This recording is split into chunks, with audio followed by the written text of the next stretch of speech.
Shri మస్తిపాటి Nagaraju sir గారు కూడా వేదిక మీదకి రావాల్సిందిగా ఆహ్వానిస్తున్నాం. దయచేసి అందరూ తప్పట్లతో స్వాగతం పలకవలసిందిగా మరొకసారి కోరుకుంటున్నాను.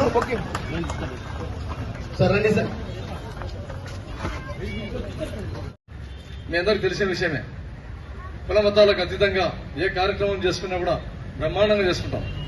అందులో భాగంగా ఈరోజు రన్ ఫర్ జీసస్ అనే కార్యక్రమం మీ అందరికి తెలిసిన విషయమే.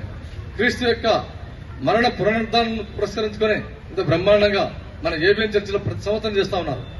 నేను గత సంవత్సరం కూడా ఇక్కడికి వచ్చి రావడం జరిగింది. ముఖ్యంగా 16వ సంవత్సరం ఇక్కడ చేస్తున్నారంటే ఎంత చిత్తశుద్ధితో బ్రహ్మాండంగా కర్నూలులో ఉన్నటువంటి క్రైస్తవులంతా మేమంతా ఒకటే అనేది చాటి చెప్పడంలో మీరు చాలా చాలా ముందు ఏబిఎన్ చర్చ అనేది నేను మీ అందరికీ తెలియజేస్తా ఉన్నాను. అంతేగాక ప్రతి ఒక్కరికి కర్నూలు ప్రజలకు, ఎందుకంటే మాతో పాటు మేము చేసేటువంటి ఈ రన్ లో కర్నూలులో ఉన్నటువంటి ప్రజలందరికీ ఆధ్యాత్మిక దిశగా వాళ్ళు అడుగులు వేయాలని చెప్పేసి మీరు చేస్తున్నటువంటి సంకల్పం కూడా చాలా చాలా గొప్పది. ఎందుకంటే మనిషి అయిన తర్వాత ఇప్పుడున్నటువంటి బిజీ షెడ్యూల్లో ప్రతి ఒక్కరికి ఆధ్యాత్మికత అవసరం, అట్ ది సేమ్ టైం భగవంతుని మీద కొంత ఏకాగ్రత అవసరం. అందులో మనమంతా ఐక్యంగా ఉండాలని చెప్పేసి చాటి చెప్పడంలో మీరంతా చేస్తున్నందుకు మరొక్కసారి మీ అందరికీ ధన్యవాదాలు తెలియజేస్తా ఉన్నాం.